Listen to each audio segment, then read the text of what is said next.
जय हिंद दोस्तों, आप सभी का स्वागत है। तो आज हम लोग इस वीडियो में बिहार एसएससी में पूछे गए प्रश्नों का एनालिसिस करेंगे। जो भी प्रीवियस प्रश्न उस पर डिस्कस करेंगे और इसका पीडीएफ आपको टेलीग्राम चैनल पे दे दिया जाएगा। अगर आप टेलीग्राम चैनल से ज्वाइन होना चाहते हैं तो वीडियो के डिस्क्रिप्शन में जाइए, वहाँ आपको इसका लिंक मिल जाएगा, या आप टेलीग्राम चैनल पर जाकर सर्च कर सकते हैं स्टडी लिंक पीडीएफ, वहाँ से भी जाकर आप ज्वाइन हो सकते हैं। वहाँ आपको डेली प्रीवियस ईयर प्रश्न प्रैक्टिस करने के लिए दिया जाता है। तो आप टेलीग्राम चैनल से जाकर ज्वाइन हो जाइएगा और आराम से आप हेडफोन लगा लीजिए और आराम से आपको चीज़ों को समझते चलना है। बिल्कुल ध्यान से समझना, आराम आराम से। तो पहला प्रश्न है, सम्राट अशोक महान, जूम कर देते हैं।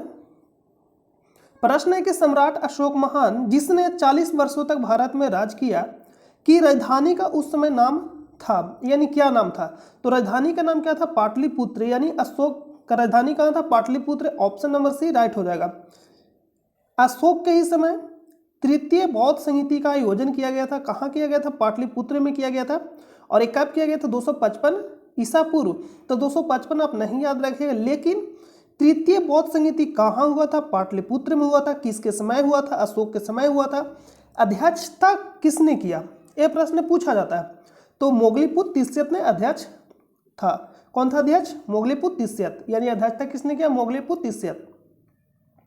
नेक्स्ट प्रश्न पूछा जाएगा, जैसे ऑप्शन में दिया गया बोध गया, तो बोध गया में गौतम बुद्ध को ज्ञान की प्राप्ति हुआ था निरंजना नदी के तट पे। वर्तमान में नाम क्या है? फल्गु।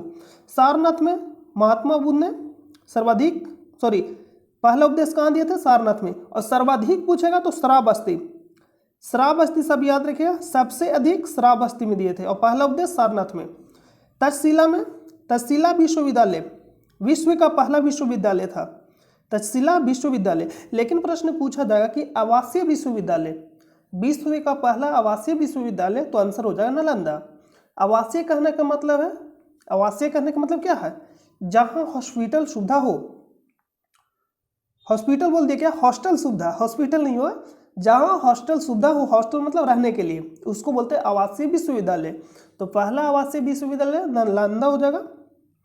यहाँ जो प्रश्न पूछा गया इसका राइट आंसर सी हो जाएगा। अशोक से संबंधित और भी प्रश्न पूछा जाएगा। कलिंग युद्ध 261 ईसा पूर्व में लड़ा था अशोक अपने राज अभिषेक से 8 वर्ष बाद। ये भी प्रश्न पूछा जाता है, कितने वर्षों बाद? 8 वर्ष बाद, क्योंकि अशोक का राज अभिषेक 269 ईसा पूर्व हुआ था। तो इसका राइट आंसर सी हो जाएगा। नेक्स्ट प्रश्न पर चलते हैं।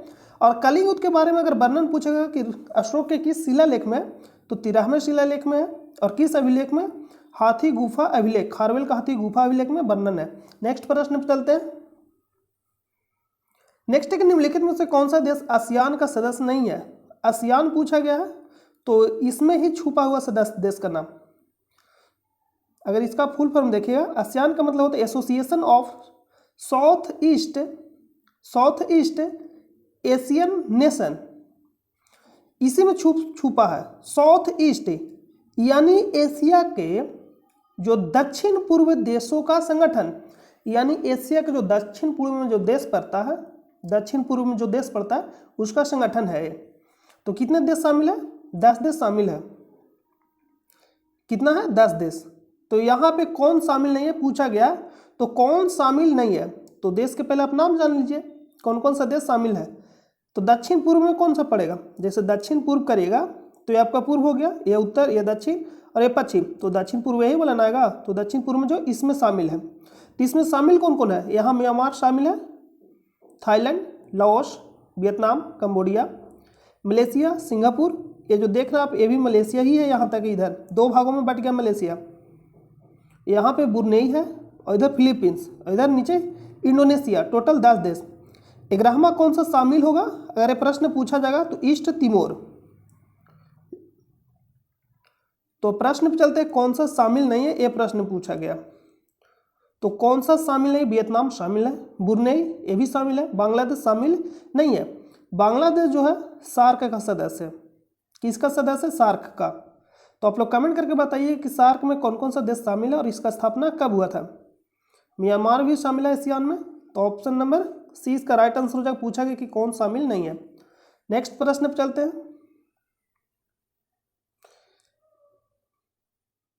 नेक्स्ट है कि उस राज्य का नाम बताइए जहां से भारत का प्रथम राष्ट्रपति चुना गया।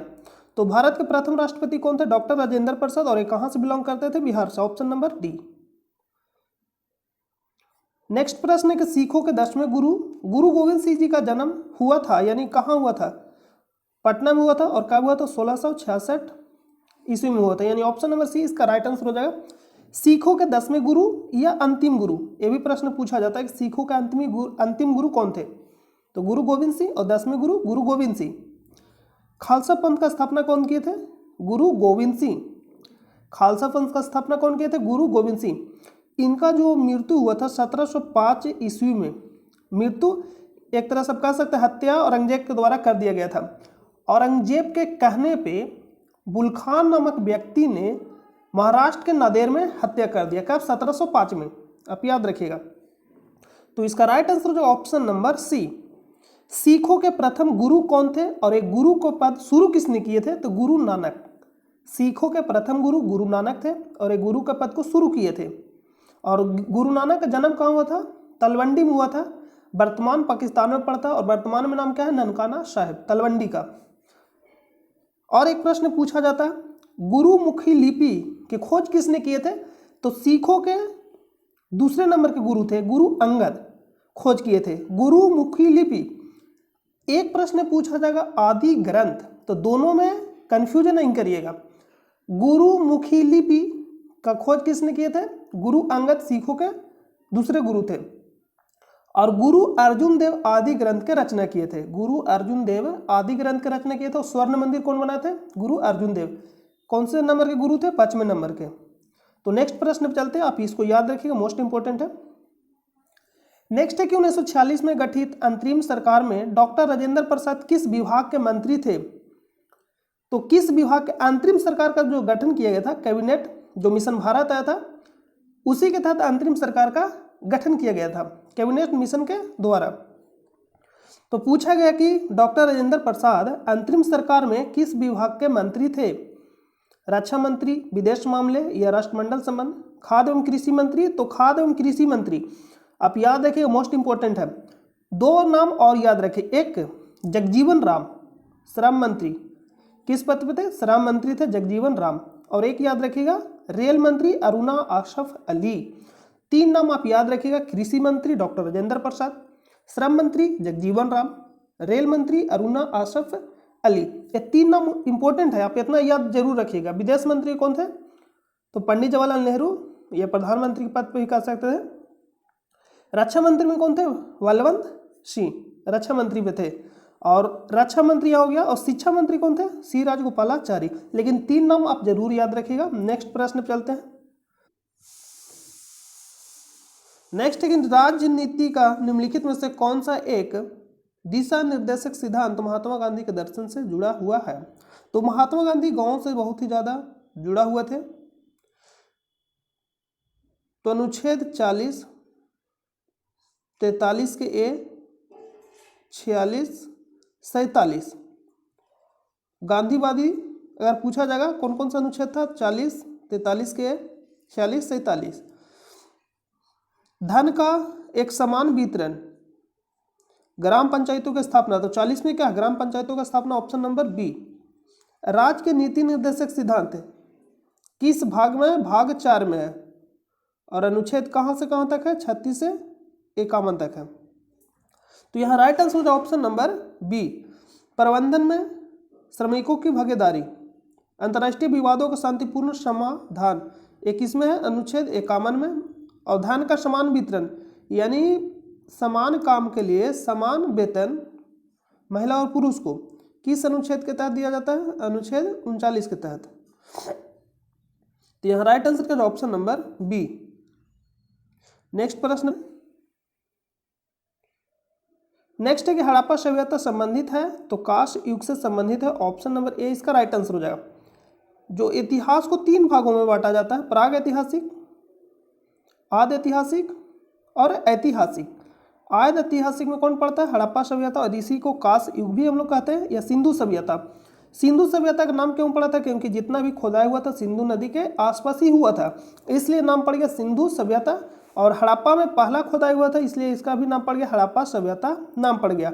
और किस नदी के किनारे हड़प्पा? तो रावी नदी के तट पे है, ऑप्शन नंबर ए इसका राइट आंसर हो जाएगा। नेक्स्ट प्रश्न चलते हैं।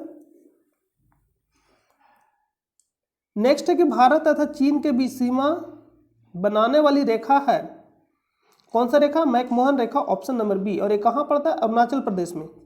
अभी हम आपको लोकेशन भी बता रहे हैं, तो यहाँ पर राइट आंसर हो जाएगा option number B, Radcliffe रेखा, भारत और पाकिस्तान, भारत और पाकिस्तान। डुरांड रेखा, अफगानिस्तान और पाकिस्तान। तो यहाँ पर राइट आंसर क्या हो जाएगा? बी। मैकमोहन रेखा जो पड़ता है यहाँ पर आप देख सकते हैं, ये अरुणाचल प्रदेश में पड़ता है, इस वाले एरिया में। इसको आप याद रखिएगा। रेड क्लिफ रेखा ए वाला ये आपका हो जाएगा, और मैकमोहन डुरांड रेखा ए, तो डुरांड रेखा हो जाएगा अफगानिस्तान पाकिस्तान, और रेड क्लिफ रेखा पाकिस्तान और भारत। मैकमोहन रेखा चीन और भारत। अरुणाचल प्रदेश में, अरुणाचल प्रदेश मैकमोहन रेखा। यही प्रश्न पूछा जाता है कि कौन सा राज्य में स्थित है।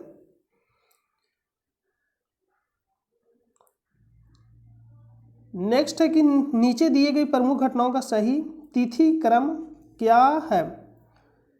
ASLV 3 लॉन्च किया गया था 1989 के आसपास, बांग्लादेश 1971, सिक्किम भारत का 22वां राज्य कब बना था? 1975 में। 36वां संविधान संशोधन के तहत 1975 में सिक्किम भारत का 22वां राज्य बना। लेकिन पूछा जाएगा सिक्किम सा राज्य कब बना था, तो सा राज्य के बारे में पूछा जाएगा तो 35वां संविधान संशोधन के तहत 1974 में बना था। लेकिन यहाँ पे पूछा गया राज्य, तो आंसर आप ध्यान से लगाइएगा कि सा राज्य पूछा गया या राज्य पूछा गया। तो सिक्किम भारत का 22वां राज्य बना था 36वां संविधान संशोधन 1975 में। पोखरण फर्स्ट परीक्षण कब किया गया था? 1974 में, 18 मई 1974 को किया गया था, और इसका वाक्य क्या था? स्माइलिंग बुद्धा। तो यहाँ पे अरेंज करना है, तो 2 नंबर सबसे पहले होगा, उसके बाद 4 नंबर होगा 75, उसके बाद क्या हो जाएगा? 4 नंबर यहाँ 74 वाला होगा, फिर 3 नंबर 75, यानी 2 4 3, यानी ऑप्शन नंबर ए इसका राइट आंसर हो जाएगा।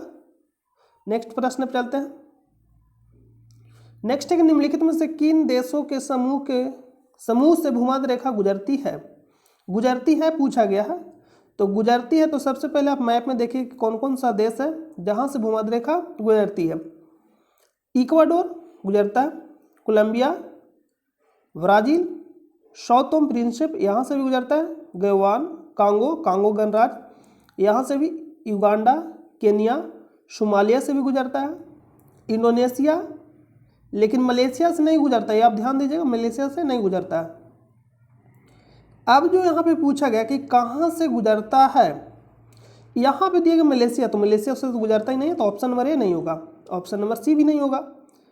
वेनेजुएला और इथियोपिया से भी नहीं गुजरता, क्योंकि वेनेजुएला और इथियोपिया देखिएगा, वेनेजुएला देखिए यहाँ पे ए है और भूमध्य रेखा यहाँ से गुजरता है, इथियोपिया यहाँ और भूमध्य रेखा यहाँ से गुजरता है, केन्या और सोमालिया से ही।